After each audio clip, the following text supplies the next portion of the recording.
The circle of wolves tightened around Luna as the full moon cast silver light across the clearing, their eyes glowing amber with judgment. Her knees scraped against the rocky ground where Zara had shoved her moments before, the pack's newest enforcer standing tall above her with a smile that promised cruelty. "Confess what you are," Zara commanded, her voice carrying across the assembled pack. "Confess that you've been lying to us for years. You're not one of us. You never were."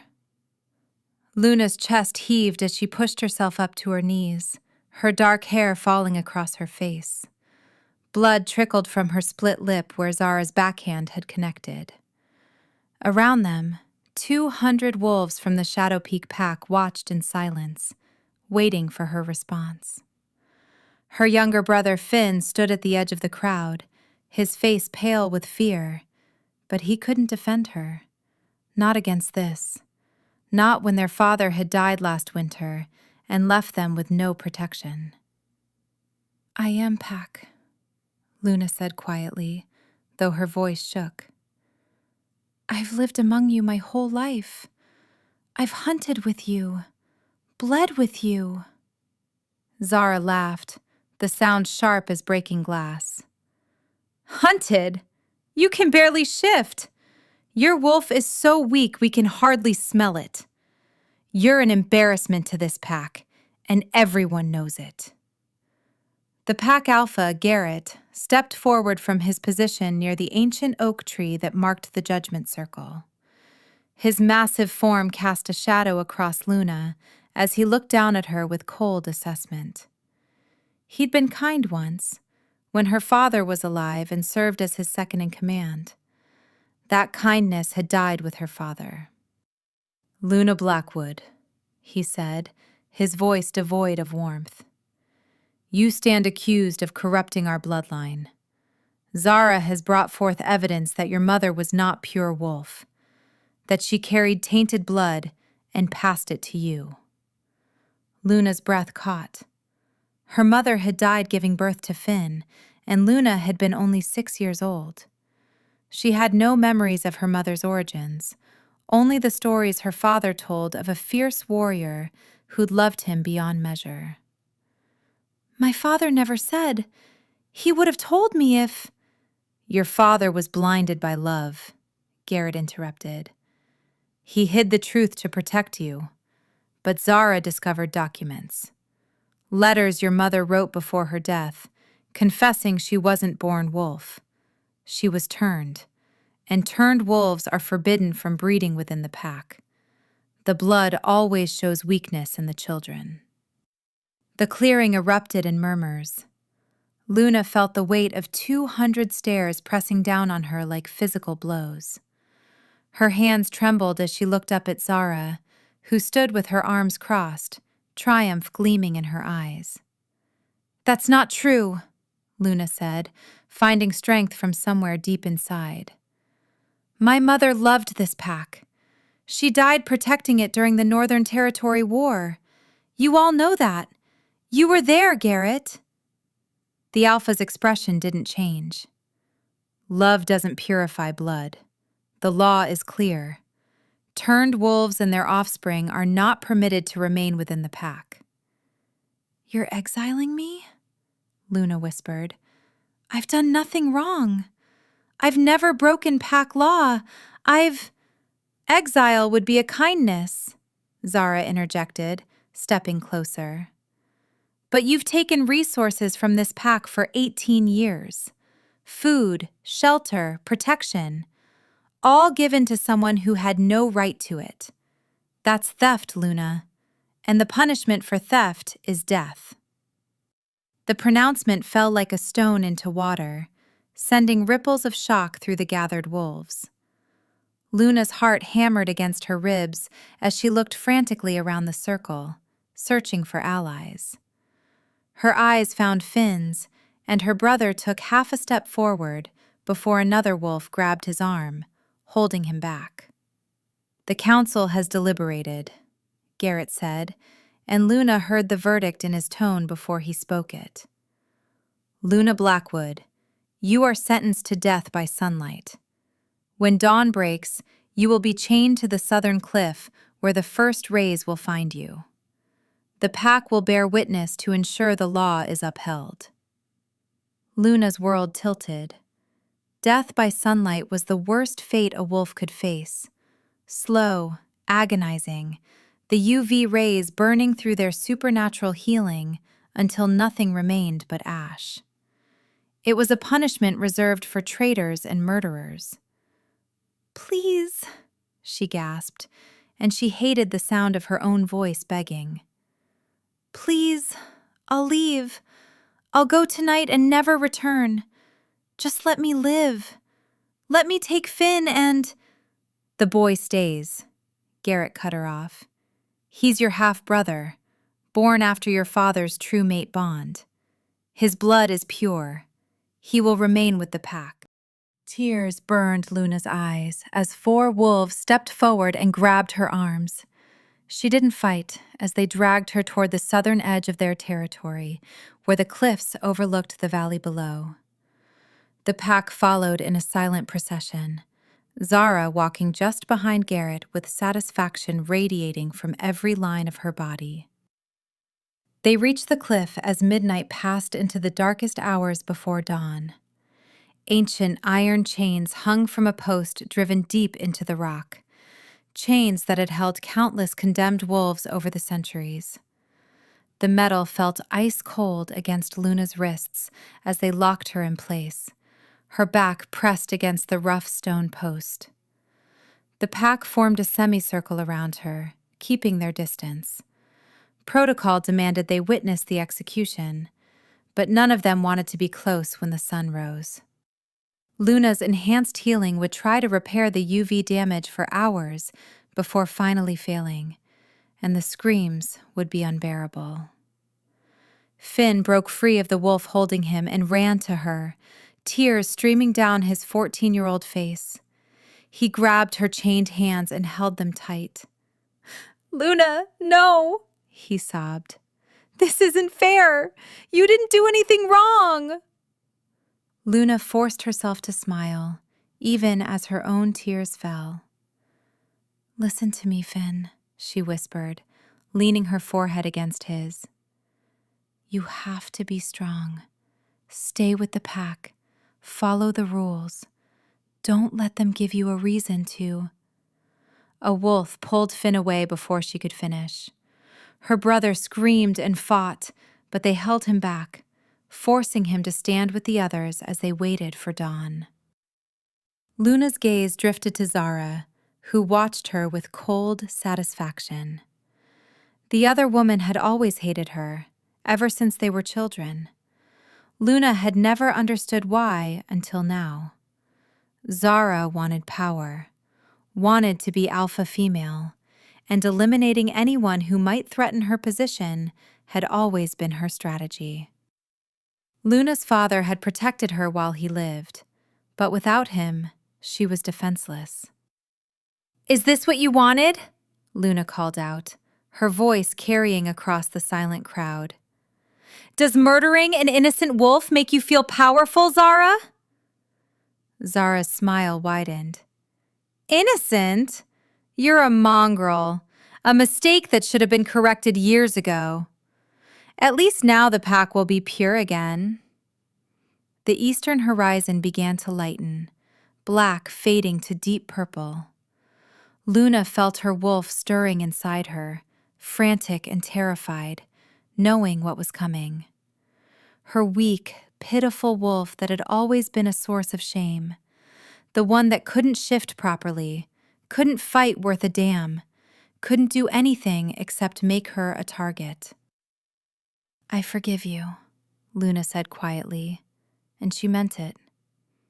"All of you. I forgive you for this." The words seemed to unsettle some of the wolves, but not Zara. The enforcer simply turned away, dismissing Luna's existence already. Purple turned to pink, and pink began bleeding into orange. Luna closed her eyes and thought of her father, of her mother she'd never really known, of Finn growing up without her. She wondered if it would hurt as badly as they said, or if her body would go into shock and... The temperature dropped 30 degrees in an instant. Luna's eyes snapped open as frost began spreading across the ground, creeping toward the assembled wolves, who suddenly looked around in confusion and growing fear. The air itself seemed to thicken, pressure building until Luna's ears popped. Several wolves whimpered, instinctively backing away from something they couldn't yet see. Then he appeared. One moment, the space between Luna and the pack was empty. The next, a man stood there, and calling him a man felt inadequate. He was tall, easily 6.5 feet, with midnight black hair that fell past his shoulders and eyes that burned crimson in the pre-dawn light. He wore all black, a long coat that moved like living shadow, dark pants and boots that made no sound against the stone. Power radiated from him in waves that made Luna's wolf cower and the pack stumble backwards. Vampire. The word rippled through the crowd in terrified whispers. Vampires didn't come to wolf territory. The treaty between their kinds was old and absolute. Separate territories, no interference, no conflict. This vampire's presence here was a violation that could start a war. Garrett stepped forward, though Luna could see the fear in his eyes. Lord Vampire, you trespass on pack lands. State your business or leave before... The vampire moved so fast he seemed to simply disappear and reappear directly in front of Garrett. The alpha, who outweighed him by 50 pounds of muscle, stumbled backwards. Before what? The vampire asked, his voice like dark velvet over steel. Before you challenge me?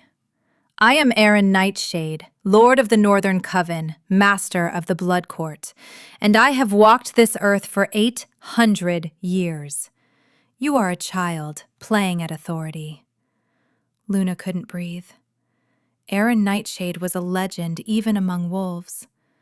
The vampire lord who'd united the fractured covens 2 centuries ago and created an empire that stretched across half the continent. He was said to be ruthless, powerful beyond measure, and absolutely merciless to those who crossed him. What was he doing here?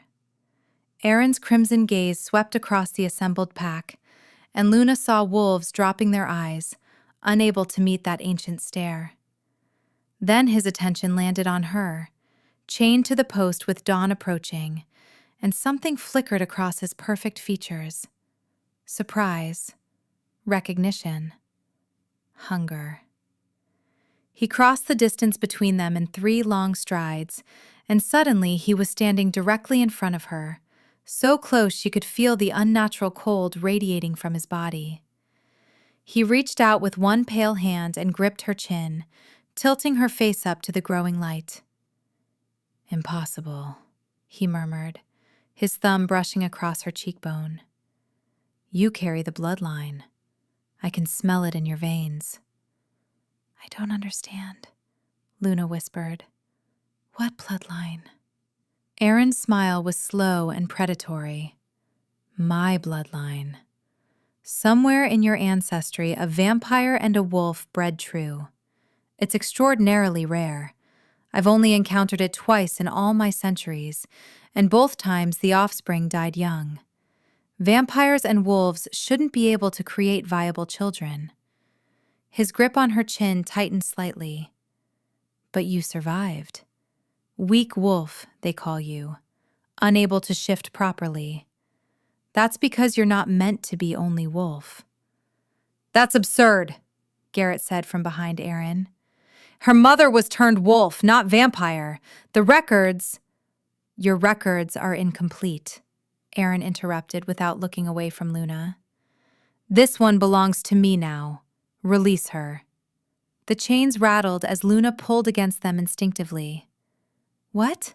No, I don't belong to... You have 2 choices, little wolf, Aaron said, leaning closer until his lips nearly brushed her ear. "Burn to ash in the sunrise that's coming in approximately 4 minutes, or accept my protection and discover what you truly are. I can give you power beyond anything you've imagined. I can make you strong enough that no one will ever chain you again." Luna's heart raced. Behind Aaron, she could see Zara's face twisted with fury, Garrett looking uncertain, and Finn staring at her with desperate hope in his eyes. "And what do you get from this?" Luna asked, meeting Aaron's crimson eyes. "Why would you help me?" Aaron's smile turned sharp, revealing the points of his fangs.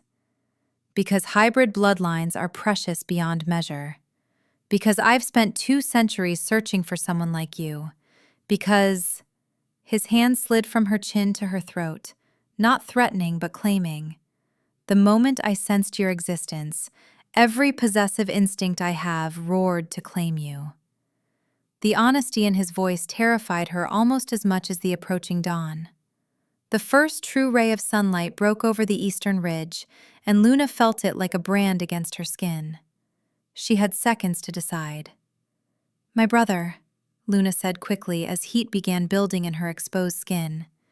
"You have to promise me. Finn stays safe.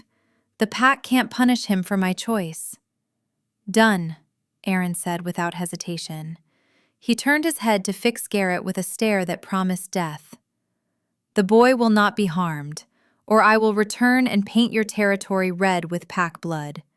Do we have an understanding, Alpha?" Garrett swallowed hard. "The boy will be safe." Aaron turned back to Luna, and she saw the question in his eyes. The second ray of sunlight hit her, and pain lanced through her arm where it made contact. In minutes, she would be screaming. "Do it," Luna breathed. "Whatever you're going to do it now." Aaron's fangs gleamed as he smiled. "This will hurt, little wolf, but pain means you're still alive." He moved faster than her eyes could track, one arm wrapping around her waist and pulling her against him, even as his other hand gripped the chains and snapped them like they were made of paper. The iron post cracked and fell, and then Aaron's mouth was at her throat, fangs sinking deep into the place where her pulse hammered. The pain was instant and overwhelming. Luna screamed as she felt her blood being drawn out, felt Aaron's venom pumping into her veins in return. It burned like liquid fire spreading through her entire body, racing along every nerve and blood vessel. Her wolf howled in agony and terror, sensing the foreign presence invading their shared body. Dimly, she heard the pack erupting in chaos. Wolves were shouting, some shifting, Zara's voice rising above the others, demanding they attack. But Aaron didn't stop. He held Luna against him with inhuman strength as he drank deeper, taking more blood than should be survivable, replacing it with something ancient and powerful and other. Luna's vision began to fade, darkness creeping in from the edges. Just before she lost consciousness, she heard Aaron's voice in her mind, not spoken aloud, but resonating through the blood bond forming between them. "Sleep, my queen. When you wake, you will be unstoppable."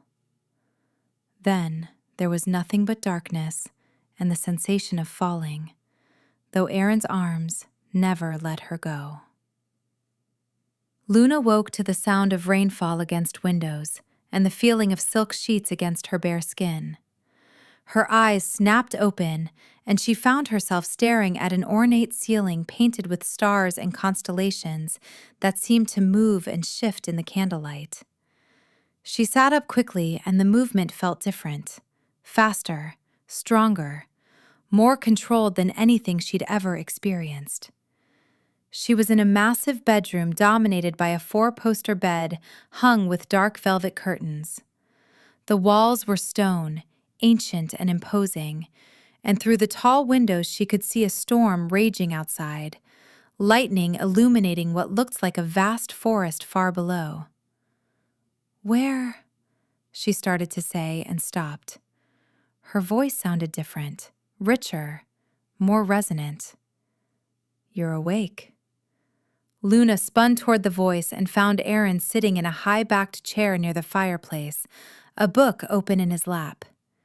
He looked exactly as she remembered, devastatingly beautiful in an inhuman way, crimson eyes fixed on her with an intensity that made her breath catch. She looked down at herself and realized she was wearing only a thin nightgown. Heat flushed her cheeks, but when she touched her throat where his fangs had pierced her, she found smooth skin, no wounds, no scars. "What did you do to me?" Luna asked. "How long have I been unconscious?" Aaron closed his book and stood, moving toward her with that predatory grace all vampires possessed. "You've been sleeping for 3 days while your body processed the transformation. As for what I did," he gestured toward the full-length mirror standing in the corner. "See for yourself." Luna slid from the bed, and even that simple movement felt powerful in a way it never had before. She walked to the mirror and froze. The woman staring back at her was familiar but transformed. Her dark hair was longer, falling past her waist in glossy waves that seemed to catch and hold the firelight. Her skin had a luminous quality, pale but not deathly so. But it was her eyes that made her gasp. They were no longer the plain brown she'd always known. Now they shifted between amber gold and crimson, wolf and vampire, two natures visible in a single gaze. "I look magnificent," Aaron finished for her. "You are the first successful hybrid in over 300 years, half wolf, half vampire, and entirely extraordinary." Luna raised her hand and watched as her fingernails lengthened into claws, not wolf claws, but something in between, sharper and more refined. Then they retracted. She could feel her wolf inside her, but it was different now, stronger, no longer weak and cowering, but fierce and vital. "I can feel everything," she whispered. "Every sound in this castle, every heartbeat. I can hear the rain hitting the forest leaves miles away." "Vampire senses combined with wolf instincts," Aaron explained. "You'll need to learn control, but your enhanced abilities are permanent. You'll never be weak again, Luna." Her name on his lips sent an unexpected shiver through her. She turned to face him fully, suddenly aware of how close he was standing. "Why did you save me? You said hybrids are precious, but I don't understand what that means." Aaron's expression grew serious. "Vampire birth rates are extraordinarily low. We live forever unless killed, but we rarely create new vampires who survive the turning. Wolves breed more successfully but are mortal. Hybrids combine the strengths of both, vampire power and longevity, with wolf regeneration and fertility. You could be the key to saving both our species from eventual extinction." The weight of that statement settled over Luna like a physical thing. "So I'm valuable because I can breed?" she asked, unable to keep the edge from her voice. "Is that all I am to you?" Aaron moved closer, and Luna found herself backed against the wall beside the mirror. He placed one hand on the stone beside her head, caging her in without touching her. "You are valuable because you are rare and powerful and beautiful," he said, his voice dropping lower. "Yes, I want to preserve your bloodline, but I also want you. The moment I sensed your existence, something in me recognized something in you, a bond, a connection. Call it fate or instinct or 800 years of loneliness finally ending. I have never felt this with anyone else." Luna's enhanced hearing picked up the truth in his words. No accelerated heartbeat to indicate a lie, because vampires' hearts barely beat at all. But something in the tone and the way he looked at her spoke of honesty. "I don't even know you," she said, though her body was responding to his nearness in ways that terrified and thrilled her. 3 days ago, I was chained to a post waiting to die. Now I'm supposed to trust a vampire lord who bit me and brought me to his castle? No, Aaron said, surprising her. You're not supposed to trust me. You're supposed to take time to learn who I am, what this bond means, and decide for yourself what you want. He pushed away from the wall, giving her space. I'm offering you a choice, Luna. Stay here, learn to control your powers, discover the extent of your abilities, or leave and try to navigate the world as a hybrid alone. The pack, Luna said suddenly, remembering Finn's terrified face. My brother, you promised he'd be safe. And he is, Aaron said. I've had my people watching your former pack. The boy hasn't been harmed. In fact, the Alpha seems to be protecting him carefully. A dark smile crossed his features. Garrett understands the consequences of breaking an oath to me. Relief flooded through Luna, followed immediately by grief. Finn was safe, but she'd never see him again. She'd been exiled, transformed, taken from everything she'd ever known. I want to see him, she said. Just once. I need to know he's really okay. Aaron studied her for a long moment. Then we'll arrange it. But first, you need to feed. Luna's stomach clenched. Feed? You mean blood? I can't. I won't. You're half vampire now, Aaron interrupted gently. You can survive on regular food longer than a full vampire, but you'll need blood at least once a week to maintain your strength. We have a blood bank here. Donated, consensual, properly stored. You don't have to hunt or kill. The practicality of his explanation helped calm her rising panic. And if I refuse? You'll weaken. Your vampire nature will override your control and force you to feed, probably violently. It's better to learn to manage the hunger now, while you're in control. Luna wrapped her arms around herself, feeling suddenly overwhelmed by everything that had changed. I don't know how to be this. I barely knew how to be a wolf. Aaron's expression softened. I know. Change is terrifying, especially when it's forced on you. But you're stronger than you realize, Luna. You survived 18 years in a pack that saw you as weak, and you protected your brother until your last breath. That strength doesn't disappear because your nature changed. A knock sounded at the door, and Aaron turned toward it. Enter. A woman slipped into the room, tall, elegant, with silver hair and violet eyes that marked her as vampire. She carried a silver tray with a crystal goblet filled with dark liquid. The scent hit Luna immediately, and to her horror, her fangs lengthened in response. This is Vera, my second in command, Aaron said. She'll help you adjust to your new nature.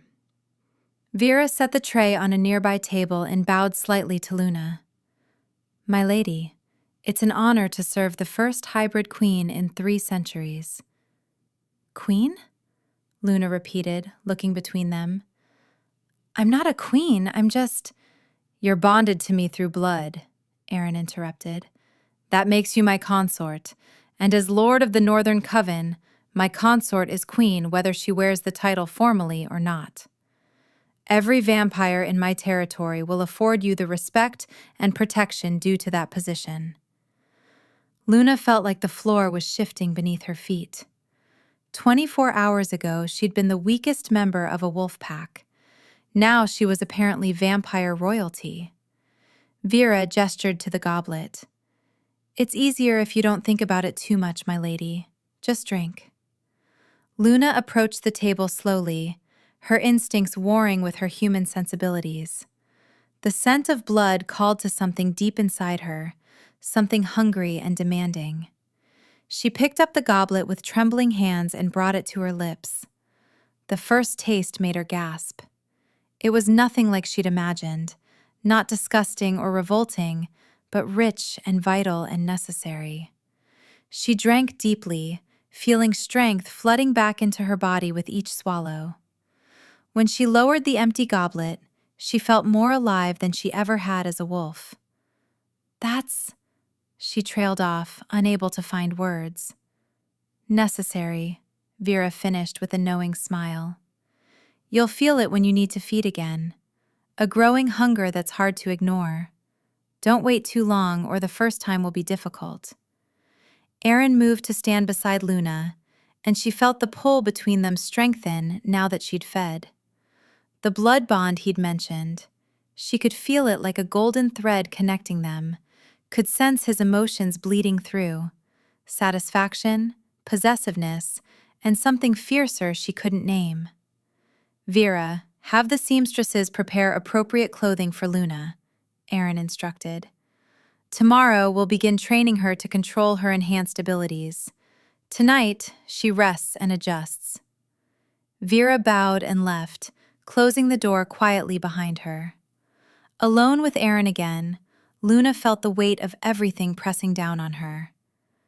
This is too much, she said, her voice breaking slightly. Yesterday I was nobody. Today I'm supposed to be a queen? I don't know how to... I can't... Erin was there in an instant, his hands gentle on her shoulders. You don't have to be anything except yourself, he said. The title means protection, Luna. It means no one can hurt you the way your pack did. It means you have power over your own fate for the first time in your life. Luna looked up at him, and something in his crimson eyes made her breath catch. Why do you care? She whispered. You could have any vampire. Why save a weak wolf who was about to be executed? Erin's hand came up to cup her face, his thumb tracing her cheekbone with devastating gentleness. Because the moment I sensed you, something I thought long dead woke up inside me, he said. 800 years I've walked this earth. I've ruled kingdoms, commanded armies, built an empire. And in all that time, I've been alone. No one has ever made me feel what you make me feel. What do I make you feel? Luna asked, caught in his gaze. Like I would burn down the world to keep you safe, Erin said. Like every moment before I found you was wasted. Like I finally understand why my heart still beats after all these centuries. It was waiting for you. The words should have terrified her, should have sent her running. Instead, Luna found herself leaning into his touch, her own hand coming up to rest against his chest, where she could feel the slow, steady beat of his ancient heart. I feel it too, she confessed. The bond. It's like something inside me recognizes you, even though my mind says this is too fast, too impossible. Blood bonds are ancient magic, Erin said. When a vampire shares blood with someone, it creates a connection. But what we have is stronger because you carry vampire ancestry already. The bond recognized kin. It will grow stronger with time, but you're not obligated to it, Luna. You can fight it if you choose. Luna shook her head slowly. I don't want to fight it, she said, and realized it was true. For the first time in my life, I feel like I belong somewhere. Like I'm not weak or broken or wrong. I want to learn to be what you made me. I want to be strong. Erin's smile was fierce and proud. Then we begin tomorrow. But tonight, he stepped back, breaking the contact that had left her skin tingling. You rest. Your body is still adjusting to the transformation. Vera will bring you dinner and help you settle in. Where will you be? Luna asked, suddenly not wanting him to leave. I have matters to attend to. But I'm never far, little wolf. If you need me, just call through the bond. I'll hear you. He turned toward the door, then paused. Luna, one more thing. Your former pack knows what you've become. Word has spread among the supernatural communities. Some will fear you. Some will want to use you. And some, his expression darkened, will want to destroy you before you become too powerful. Destroy me? Hybrids represent change, a shift in the balance of power. The old wolf packs and conservative vampire covens won't welcome your existence. That's why you stay in this castle until you've mastered your abilities. That's why you train. And that's why you never leave my territory without protection. The words reminded Luna that despite the luxury of this bedroom and Aaron's gentle touches, she was still in danger. Still hunted, just by different enemies now. Then teach me, she said, lifting her chin. Teach me to be strong enough that no one can ever chain me again. Aaron's eyes gleamed with approval and something hotter. With pleasure, my queen. He left, and Luna was alone with her thoughts and her transformed body and the growing bond that connected her to an 800-year-old vampire lord who'd saved her life for reasons she still didn't fully understand. She moved to the window and looked out at the storm, at the vast forest stretching to the horizon. Somewhere out there was the pack that had condemned her. Somewhere out there, Finn was learning to live without his sister. And somewhere, Zara was probably celebrating what she thought was Luna's death. Luna's reflection in the dark glass showed eyes that shifted between gold and crimson. She was neither wolf nor vampire, but something new, something powerful. And she was going to make sure everyone who'd underestimated her understood exactly what a mistake that had been. The next 3 weeks passed in a blur of training and discovery. Aaron proved to be a demanding but patient teacher, pushing Luna to her limits while ensuring she never broke. She learned to control her enhanced speed, moving so fast she became a blur even to vampire eyes.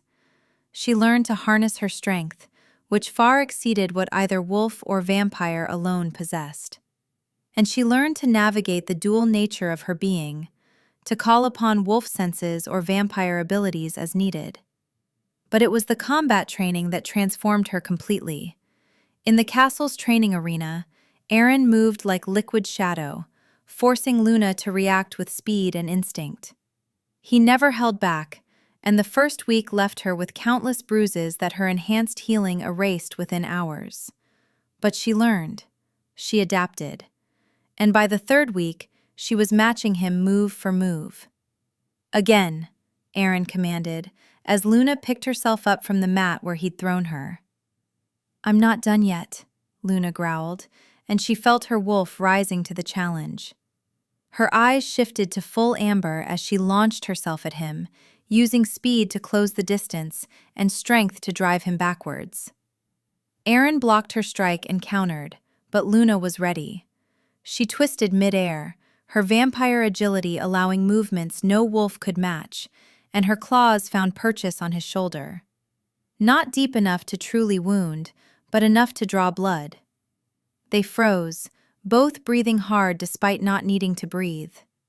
Aaron looked at the blood on her claws, then at her face, and his expression shifted to something predatory and proud. First blood, he said. Well done, little wolf. Luna felt triumph surge through her, followed by awareness of how close they were standing. Aaron's hand was still gripped around her wrist from where he'd tried to block her strike.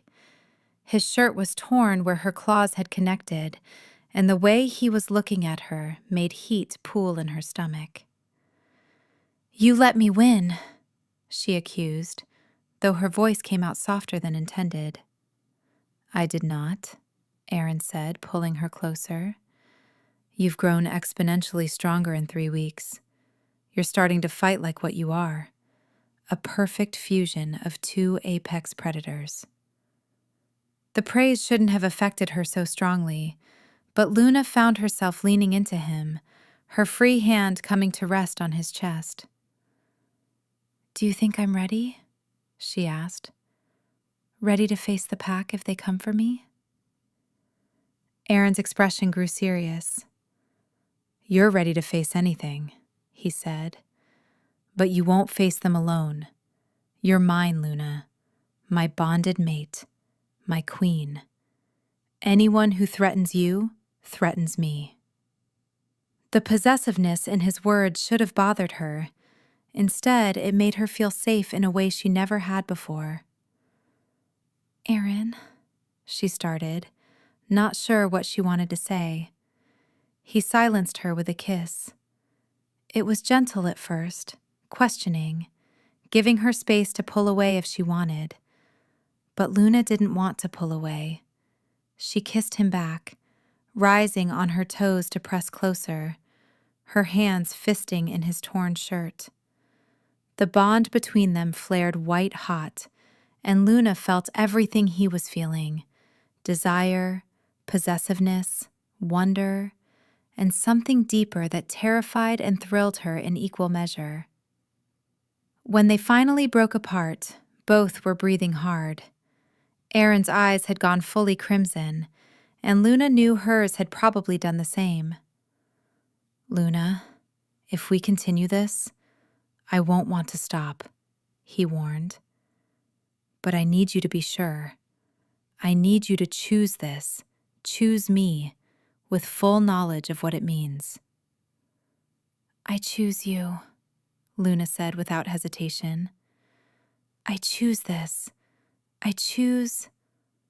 The door to the training arena burst open, and Vera rushed in, her usually composed face showing alarm. "My lord, forgive the interruption, but there's a situation at the western border." Aaron's expression went cold and dangerous in an instant. "Explain." "The Shadow Peak Pack has sent an envoy," Vera said, her eyes flicking to Luna with concern. "They're demanding the return of the hybrid. They claim she's stolen property of the pack, and they want her surrendered for execution." Luna felt ice flood her veins. "They're here? The pack is here? They dare enter my territory and make demands?" Aaron's voice dropped to a lethal whisper. "I should slaughter them all where they stand." "Finn," Luna gasped. "They said he'd be safe. If they're here demanding me back, they might hurt him. Aaron, please, we have to..." "Breathe," Aaron commanded, his hands on her shoulders. "Your brother is not with the envoy. I have watchers at the Packlands. Finn is still there, still protected. But this incursion cannot go unanswered. They've violated our treaty by entering vampire territory without permission." Luna's mind raced. If the pack was here making demands, it meant Zara had convinced them that letting a hybrid live was too dangerous. And if they were willing to violate vampire territory to get to her, they were desperate.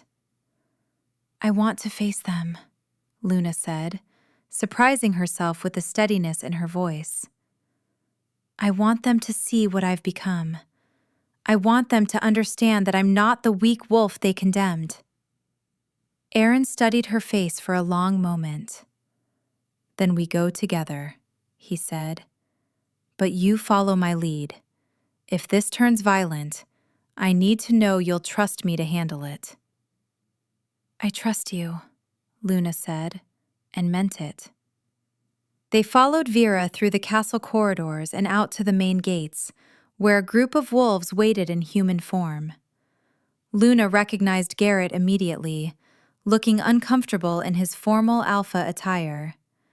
Beside him stood Zara, and the sight of her made Luna's hybrid nature rise with aggressive intent. But there were others too, members of the Pack Council, including Marcus Chen, who'd been her father's oldest friend. The presence of so many high-ranking wolves suggested this wasn't a simple retrieval mission. Aaron stepped forward, and Luna noticed how even Garrett, an alpha in his own right, seemed to shrink under the vampire lord's gaze. "You have 30 seconds to explain why I shouldn't end you all for trespassing."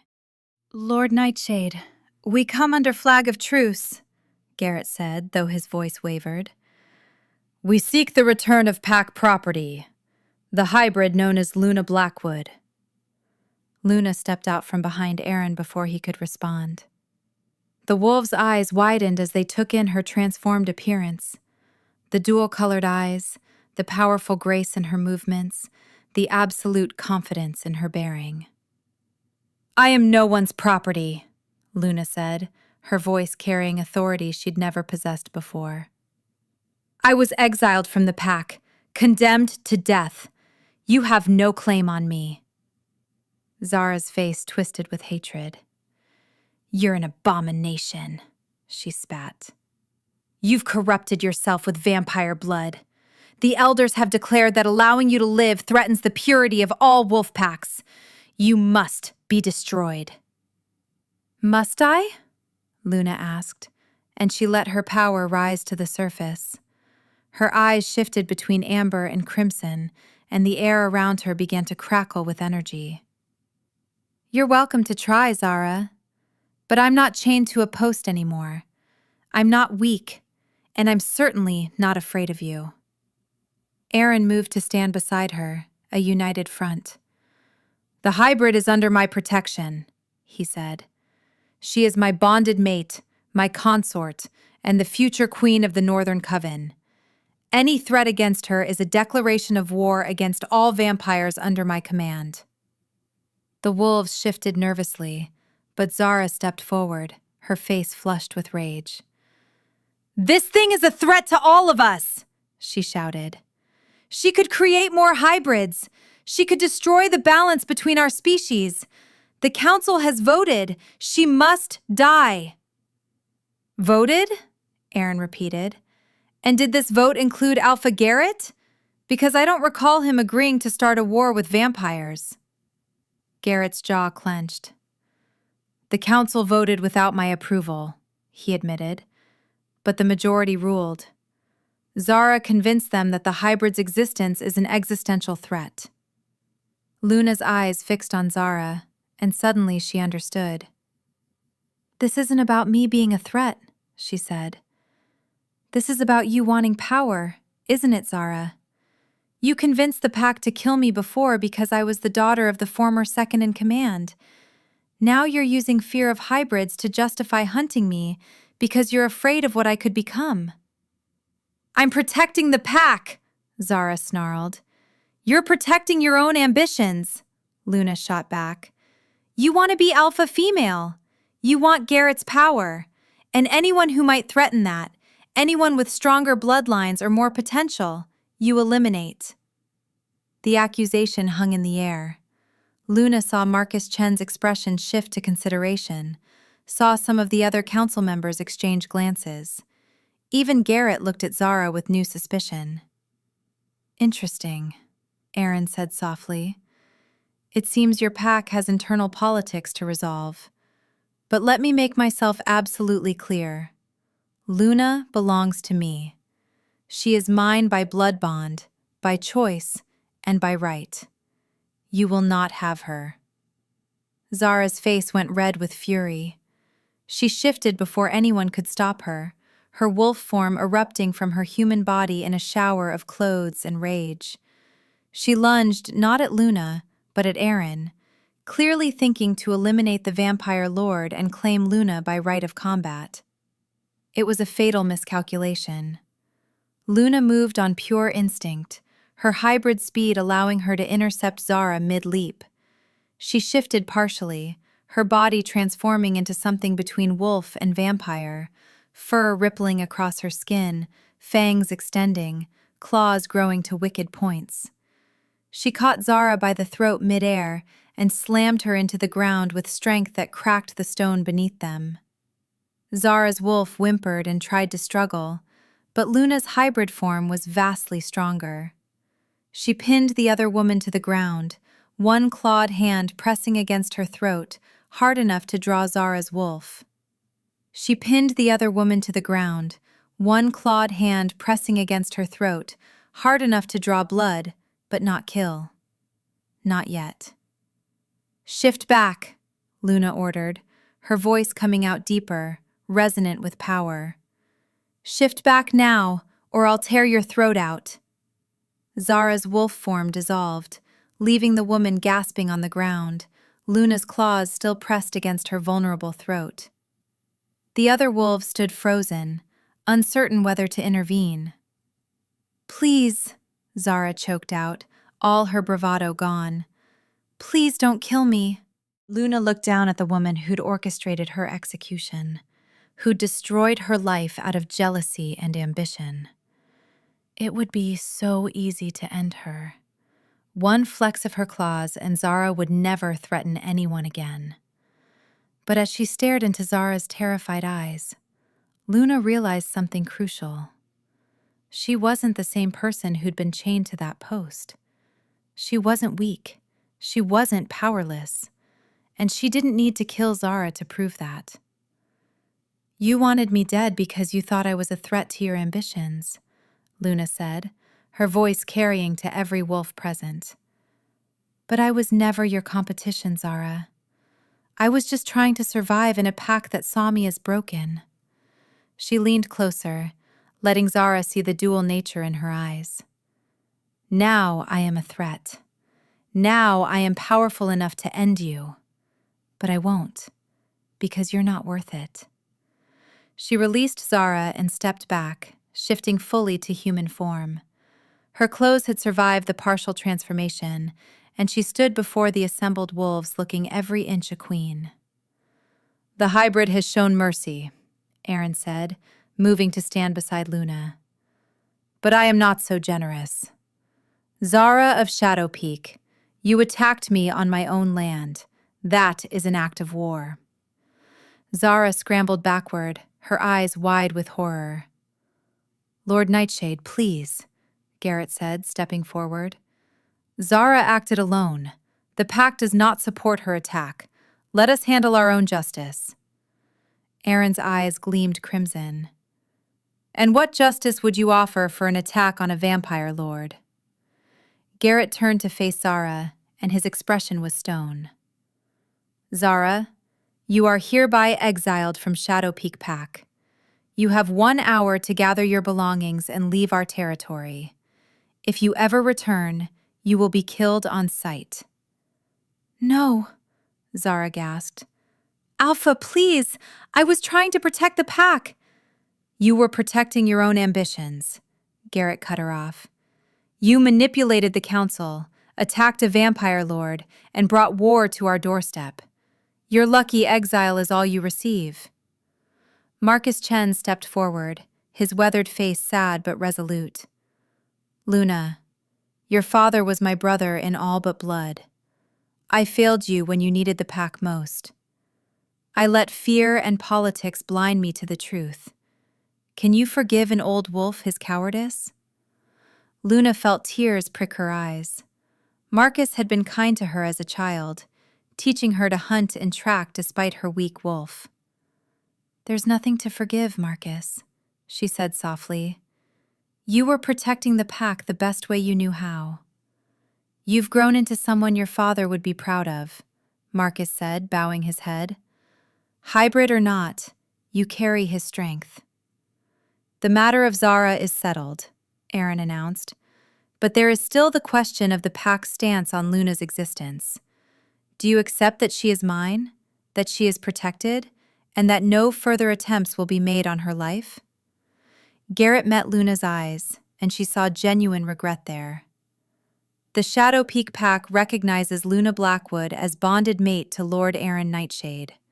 We will not pursue her, threaten her, or challenge her right to exist. We ask only that she remembers she was born of our pack and that her brother still lives among us.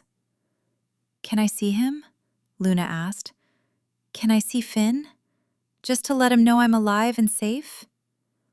The boy may visit, under supervision, Aaron said, but he cannot remain. Luna's enemies will target anyone close to her until she's established her power. We'll bring him tomorrow, Garrett promised, under flag of truce, to the border. As the wolves prepared to leave, Zara was escorted away by 2 pack members, her face a mask of defeat. Luna watched her go and felt only pity.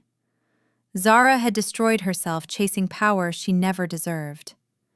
The next day, Luna stood at the border between vampire and wolf territory, Aaron beside her and Vera standing guard nearby. When Finn appeared with Marcus as his escort, Luna's heart clenched.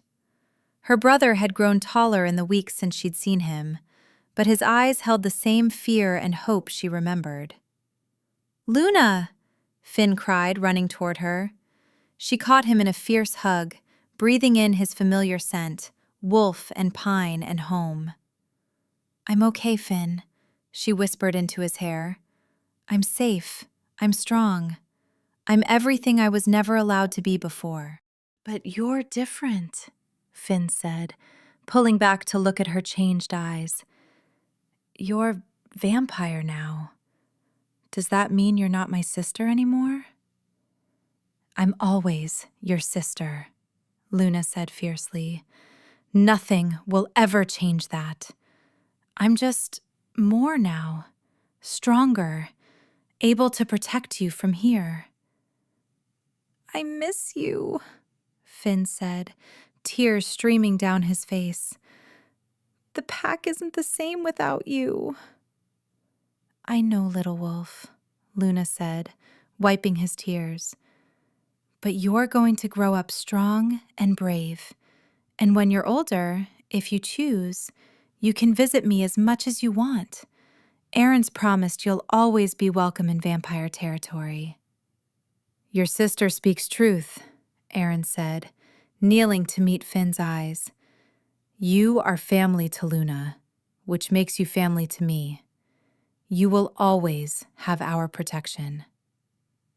They talked for an hour, Luna answering Finn's questions about her new life and abilities, reassuring him that she was happy and safe.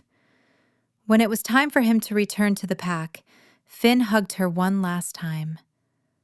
"I'll make you proud, Luna," he said. "I'll be strong like you." "You already make me proud," Luna told him. "Now go. Be the wolf I know you can be."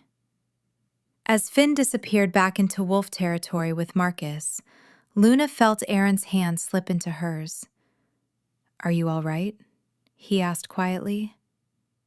"I am," Luna said, and meant it. "I've said goodbye to who I was. Now, I'm ready to become who I'm meant to be." 6 months later, Luna stood in the grand hall of Aaron's castle, wearing a gown of midnight silk that seemed to absorb light. Her hair was woven with silver threads and bloodstone crystals, and her dual-colored eyes shone with power and happiness as she looked at Aaron standing before her. The hall was filled with vampires from every coven in the Northern Territories, along with select wolves who'd proven themselves allies. Finn stood in the front row, tall and proud in formal attire, Marcus beside him. Vera stepped forward, holding an ancient silver chalice. "Blood to blood, life to life, two souls binding for eternity," she intoned. "Do you, Aaron Nightshade, Lord of the Northern Coven, take Luna Blackwood as your eternal mate, your consort, your queen?" "I do," Aaron said, his crimson eyes never leaving Luna's face. "For eternity and beyond." "And do you, Luna Blackwood, first of the hybrid queens, take Aaron Nightshade as your eternal mate, your lord, your king?" "I do," Luna said, her voice strong and clear. "For all the centuries to come." Vera handed them each a silver knife. Following the ancient vampire ritual, they each made a small cut on their palms and pressed their hands together, mingling their blood. The bond between them flared brilliant white gold, visible to everyone in the hall, and Luna felt their souls intertwining in ways that transcended mere magic. "Before all witnesses, I claim Luna as mine," Aaron said. "My mate, my queen, my eternal companion." "And I claim Aaron as mine," Luna responded. "My mate, my king, my eternal love." The hall erupted in celebration as Aaron pulled Luna into a kiss that sealed their bond forever. When they finally broke apart, Luna looked out at the assembled vampires and wolves and saw not just acceptance, but hope. She represented something new, a bridge between two species, a future where hybrid children might be celebrated rather than feared. 2 years after the binding ceremony, Luna stood in the castle nursery, holding a tiny bundle wrapped in soft blankets. The baby girl had her mother's dark hair and her father's pale skin, but her eyes shifted between amber and crimson, just like Luna's. "She's perfect," Aaron whispered, looking down at his daughter with wonder in his ancient eyes. "Our perfect miracle." "Elena," Luna said, naming their daughter. "The first of a new bloodline, the first of many." Finn, now 16 and visiting for the summer, peered over Luna's shoulder at his niece. "She's so tiny," he marveled. "Will she be able to shift into a wolf?" "When she's older," Luna said, "she'll be able to do everything we can do and more. She's the future, Finn. Proof that strength comes from combining differences, not eliminating them." Aaron wrapped his arms around both Luna and their daughter. "I spent 800 years alone," he said softly. "Now I have everything." Luna leaned into his embrace, looking down at their daughter and feeling Finn's presence nearby. She thought about the girl she'd been, weak, rejected, chained to a post waiting for death. That girl was gone. In her place stood a queen, a mother, a hybrid who'd created a new future for her kind. "So do I," Luna whispered. "So do I." Outside the nursery windows, the sun set over vampire territory, painting the sky in shades of gold and crimson. And in the castle where a vampire lord had once ruled alone, a new family celebrated the birth of hope itself. A child who carried within her the power to change the world. The girl who'd been exiled for being weak had become the queen who would birth a dynasty. And it was only the beginning. Did you like this story? Do you want a part 2? Let me know your thoughts in the comments. Also, big shout out to our viewers from Fort Wayne, Indiana, USA, Canada, Michigan, London, Queensland, Birmingham, UK, Long Island, New York, Albany, Central Florida, California, Missouri. Thank you for being part of my small, humble community. To our growing viewers, comment below which state you're watching from so I can give you a shout out in the next video. Don't forget to subscribe so you can stay updated on our next uploads. Thanks for watching!